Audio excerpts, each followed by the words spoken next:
한동훈 의원에 대한 이야기가 많이 올라오고 있어요. 그래서 요 한동훈 의원의 부울경 기반 창당 얘기가 솔솔 나오고 있길래 요거 한번 질문 던져보겠습니다.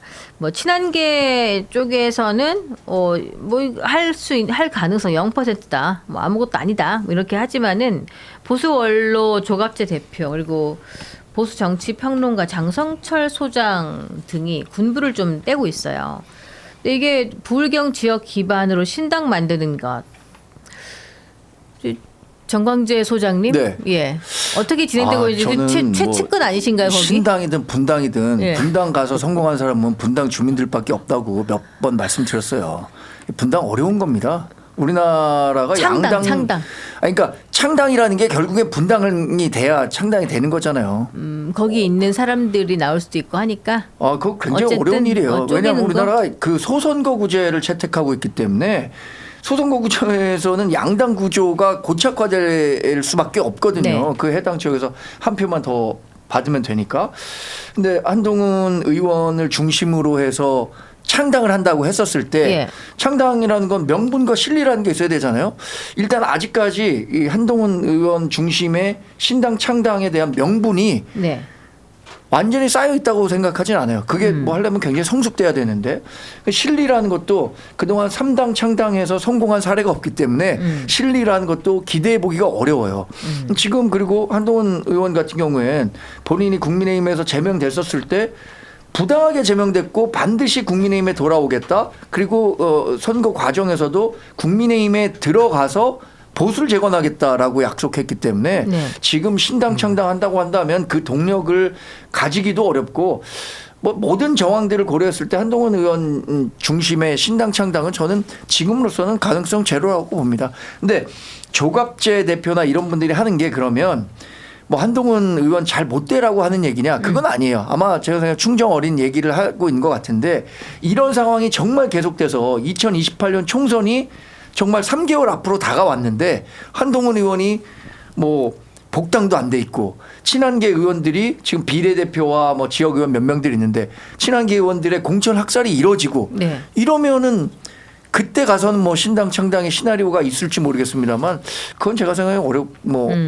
상상하기 어려울 것 같습니다. 예, 그렇네요. 그러면은 김수민 평론가님 보시면은 이거 장도영 대표가 친한계와 장 대표 퇴진을 요구하고 뭐 이렇게 소장파 의원들을 대거 징계하면은 이거 좀 분당 사태로까지 이어질 수 있는가? 이거 스스로 친한계 대부분이 지금 비례대표 의원들이기 때문에 스스로 하차할 수는 없고 그리고 배지가 떼지니까 네. 뭐 나가라 하면은 어쩔 수가 없는 상황이 되는 건데 근데 이게 나머지 지역구 의원이라 그래도 아직까지 총선까지 시간이 남아있기 때문에 네. 이거 조금 분당이 현실화될 가능성이 조금 없어 보이기도 하는데 이런 말이 자꾸 나오니까. 그러니까 원래는 무더기 징계나 이런 게 있고 실제로 다수의 제명으로 이어지고 그러면 네.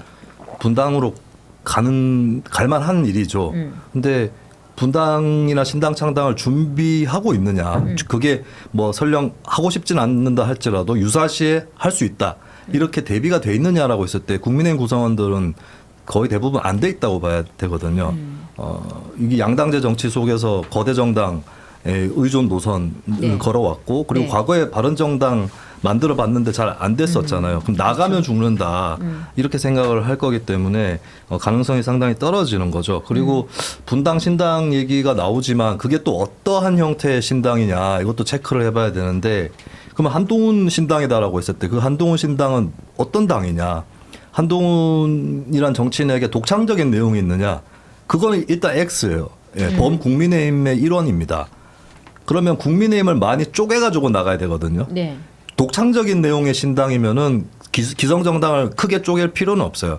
그 독창성 자체로 승부를 걸어서 아웃사이더들을 규합하는 게 첫 번째 과정이기 때문에 근데 한동훈 신당이라고 했을 때 그건 아니기 때문에 그러면 뭐 PK를 기반으로 한다? 이거 굉장히 옛날 정치 얘기거든요. 네. 옛날에 그 지역 맹주 이런 분들 뭐 김영삼 전 대통령까지는 아니라도 김무성 대표 정도의 그거라도 있어야 이게 가능한 건데 지금 뭐 PK에 지역 맹주가 있는 것도 아니고 한동훈 의원이 그런 자리에 있는 것도 아니고 네. 그리고 PK 의원들이 다 같이 뭉쳐서 움직일 것도 아니고 다 지금 각자 도생하고 있는 정치판에서 그거는 지역 기반 정당은 불가능한 시나리오다. 그렇다면 이제 분당을 하는 게 맞느냐 아닌 게 맞느냐라고 했을 때 제가 봤을 때 국민의힘이 새로 거듭나려면 총선이 많이 남았기 때문에 네. 오히려 지금 분당해야 됩니다. 예, 지금 분당해야 총선 전에 다시 재통합이라도 해요.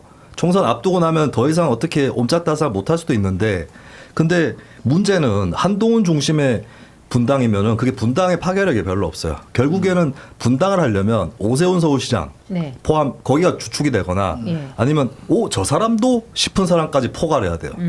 예, 근데 그렇게까지 이게 규모 있는 블럭이 만들어질 거냐 현실성도 오세훈 떨어지고 시장이 참전할 것 같지는 그 오세훈 시장도 약간 요즘에 이제 그 주 타겟을 일단 정권 쪽으로 그렇죠. 돌리는 그런 상황이고 당내에 대해서는 조금 이 메시지 강도가 약해졌거든요. 네. 그래서 이게 딱 총대 맬 사람도 별로 없고 여러 가지로 준비가 안 돼 있는 상태이기 때문에 저는 합리적 보수나 이렇게 개편을 하려면 일단은 분당을 하거나 혹은 분당한다고 협박이라도 해야 될 상황인데 네. 그거는 어쨌든 안 될 거다. 현재 상태에서. 녹색당 창당하셨던 적이 있잖아요. 저는 창당 컨설턴트라고 제가 어떤 분하고 어떤 시민분이 찾아왔어요. 예. 저를 찾아온 건 아니고 이제 제가 있던 단체를 찾아온 건데 창당을 하려고 한다 본인이. 예. 그래서 제가 정당법에 이러이러한데 이게 해보면 어렵다. 네, 이런 창당 컨설턴팅도 한 적이 있고 그다음에 그냥 뭐 컨설턴트까지는 아니지만 제가 정치권에 예. 지금 이런 상황이면 분당이 필요하다. 그렇지. 이런 얘기는 곧잘 했었죠. 근데 지금 국민의힘 상태가 전 분당 협박이라도 해야 되는 상태라고 보는데 근데 구성원들은 너무 준비가 안 돼 있죠. 근데 그러면은 창당하고 뭐 분당하고 이런 건 좀 해야 되는 시점이라는데 동의를 하시는 거네요. 동의하지만 기대하진 않는다. 성공할 것까진 모르겠고 네. 예, 그 정도로 지금 좀 당의 쇄신이 필요하다는 말씀을 주고 계시는 것 같고 그러면은 차호 야호 자꾸 그러는데 그게 별명인가요? 아니 요즘에 그 거제 야호 예. 이거 가지고 저를 계속 어디 유튜브 나가면은 이 댓글이 계속 올라오더라고요. 그러네요. 좋네요. 네, 이거 해가지고. 아니 자기 이름도 알리고 네. 뭐 친근한 표현이고.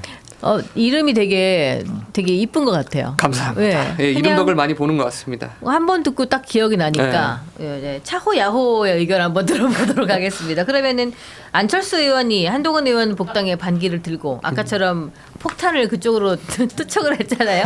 그러면은 안철수보다 한동훈이 좀 더 미운 존재가 확실히 된 건 맞습니까?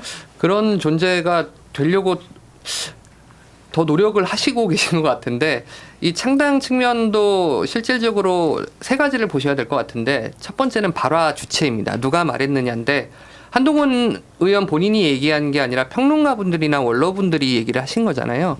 그런 창당론은 사실 실제 창당론이 아니라 이제 협상 카드 정도라고 저는 보고 있거든요. 그래서 뭐 친한 게 징계하면 우리 나갈 수 있어라고 하는 정도의 경고 정도는 될 수 있을 것 같습니다. 두 번째가 그래도 창당을 하기 위한 배경에는 실체가 있는 것 같아요. 왜냐하면은 한동훈 의원 지역구가 부산 지역인데 뭐 최근 여론조사 보면은 그 PK 지역에서 국민의힘 지지도가 20% 넘게 빠졌다. 뭐 이런 조사까지 나왔으니까 민심의 동요는 있는 것 같습니다. 근데 그럼에도 불구하고 이 친한계 의원들이 우리는 창당 확률이 0이다라고 자르는 이유는 제가 보기에는 그들의 목표는 신당 창당을 하는 게 아니라 국민의힘이라는 플랫폼을 다시 자신들의 것으로 되찾는 게 목표라고 생각을 하거든요.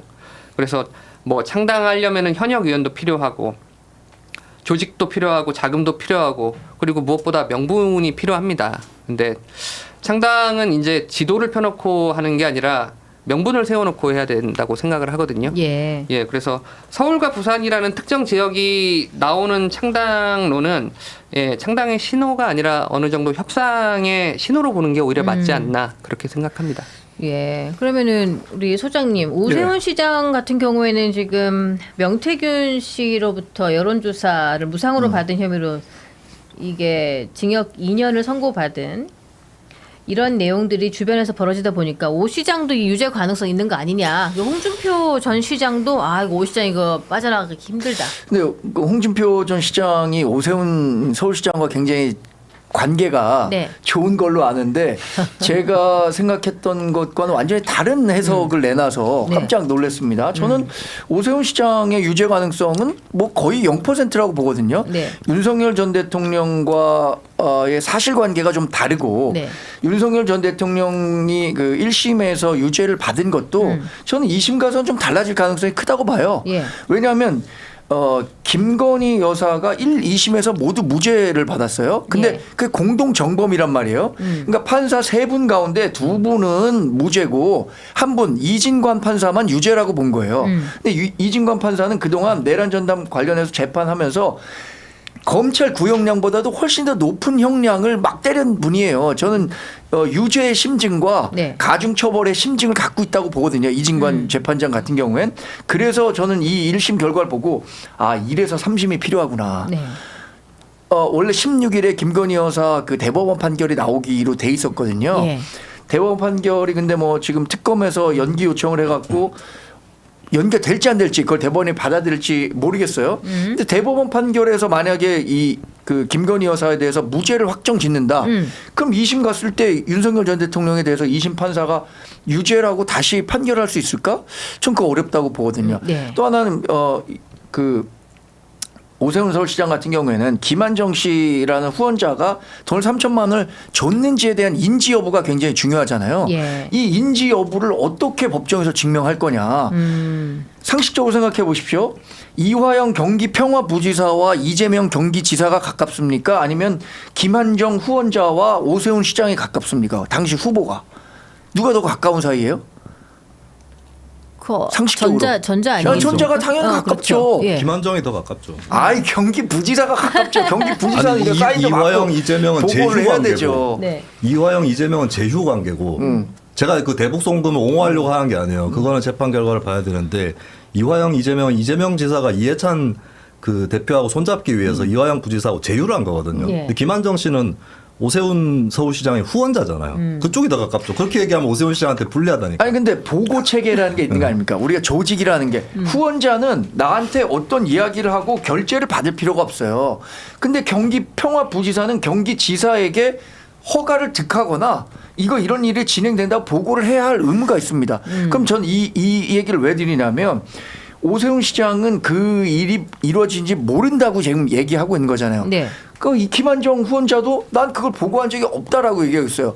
두 사람만 아는 얘기인데 두 사람 모두 부인하는 사실 관계를 어떻게 법원에서 야 내가 네 마음속에 들어가 봤는데 그거 진짜야 너 알고 있었어라고 어떻게 유죄를 줄 수 있겠냐 이거죠. 그러니까 저는 명태균 씨 관련해서 지금 뭐 윤석열 전 대통령 1심 결과도 2심 결과에선 얼마든지 달라질 수 있다고 보고 이거를 오세훈 시장에게 적용해서 오세훈 시장도 어렵게 됐다라고 하는 것에 대해서 제가 법조인은 아니지만 뭐 동의하지 않는다는 얘기죠. 이게 그래서 6월 17일 결심 공판에서 오 시장에게 징역 1년 6개월과 추징금 3,300만 원, 강철원 전 서울시 정무부시장과 사업가 김한정 씨 각각 징역 1년을 구형했어요. 이게 22일에 1심 선고가 나온다고 하니까 와 되게 좀 가슴 졸이는 시간을 보내고 계실 것 같다. 근데 저도 무죄 나올 가능성이 높다고 생각을 해요. 네. 이게 수상하지만 아까도 말씀드렸던 사례처럼 수상하지만 입증 못하는 입증이 안 되는. 이 문제의 정통한 그러니까 이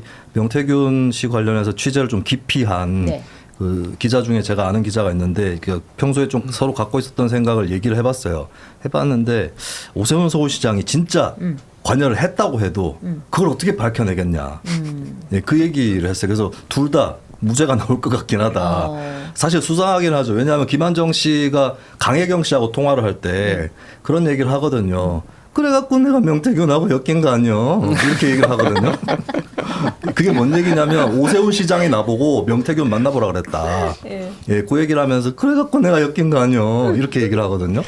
그걸 보면 수상하죠. 근데 진짜 그 돈을 그 기관의 그 여론조사 회사에 지급할 때 그때 오세훈 시장 쪽에서 별 움직임이 없었다. 만약에 사실 김한정 씨하고 오세훈 시장하고 다 얘기가 돼 있었지만 네. 그때는 별 얘기가 없었다. 그래서 증거를 못 잡으면은 이거는 무죄인 거거든요. 근데 한때 이제 강철원 부시장이 같이 엮이면서 이거는 김한정 씨하고 또 다르다. 더 가까운 사람이 엮였다 이렇게 봤는데 예. 근데 특검 수사하고 법정에서 진행을 했는데 플러스가 안 나오는 것 같아요.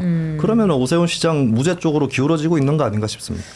그러면은 나경원 의원이 지금 시장 준비하고 있는 소문이 돌던데 차오 대변인 나경원 의원 어떻게 준비하고 있는 걸 멈춰야 되겠습니까?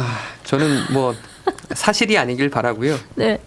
아직 선고도 나오지 않았고 근데 그럼에도 불구하고 이런 소문이 왜 도는지를 좀 짚어볼 필요가 있는데 이 그림이 또 기시감이 있어요. 2011년도에 이제 오세훈 시장이 무상급식 투표하고 시장직 던지면서 열린 보궐선거에 그때도 나경원 의원님이 출마를 하셨었거든요. 그때도 시동을 걸고.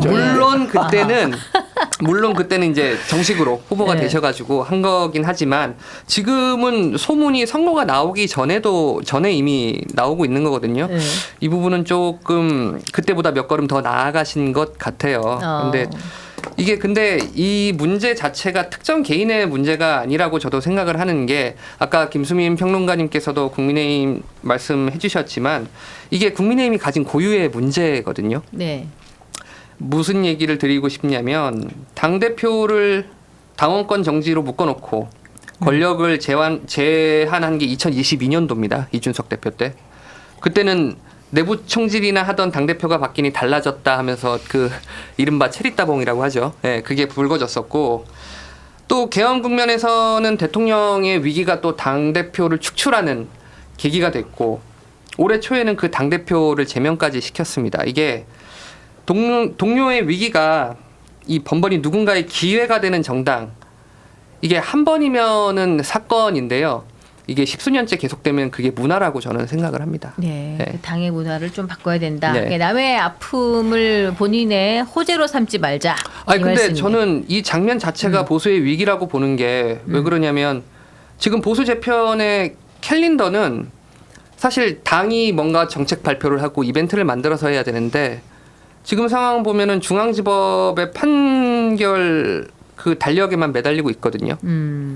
그래서 자기 미래를 법원 달력에 맡긴 정치는 위기라고 본인들이 좀 자각을 해야 될 것 같아요. 되게 진지한 사람이다. 이런 차오 대변인. 일이 벌어지면 네. 김정철 최고가 빨리 준비해야죠. 왜 김정철 최고 뭐 하고 있어 지금 방송 안 나오고. 네, 선거 치르고 힘들 겁니다. 아니 이런 예. 일 벌어져갖고 선거 무효돼서 고생했어요. 하면 김정철 최고가 뛰어갖고 더 많이 얻을 생각을 해야죠. 네. 또 하나는 지금 김수민 평론가가 이런 개인기까지 했는데 좋아요를 안 누르는 분들이 있어요. 아니 지금 777개가 안 되고 있잖아요. 제가 몇 국내 개입니까? 유일의 김한정 씨 성대모사. 그러니까 국내 유일의 김한정 네. 성대모사인데. 그래갖고 내가 명태균이하고 엮인 거 아니에요. 근데 난 그거 지금 처음 들었거든요. 네. 근데 진짜 비슷한 것 같아요. 그 녹취 파일 들어보셨어요? 그러니까 그거랑 진짜 비슷한 것 같아요. 맞아요. 네.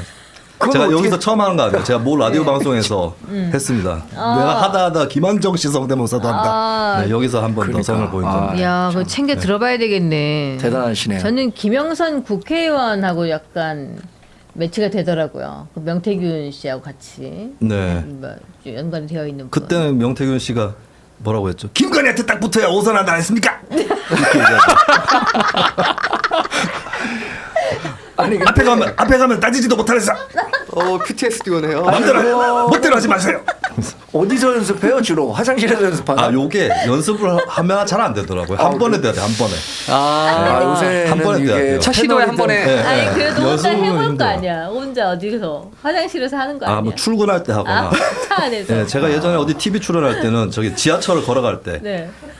밤이라 가지고 조금 승객들이 적을 때 제가 네. 걸어가면서 예, 그때 아마 기억으로 송영길 당시 민주당 대표 오. 성대모사를 준비를 해갔는데 근데 네. 문제는 이게 방송국 가서 대기 시간이 길잖아요. 네. 네. 없어져요 목소리가 아. 다 풀려버려요. 예. 네.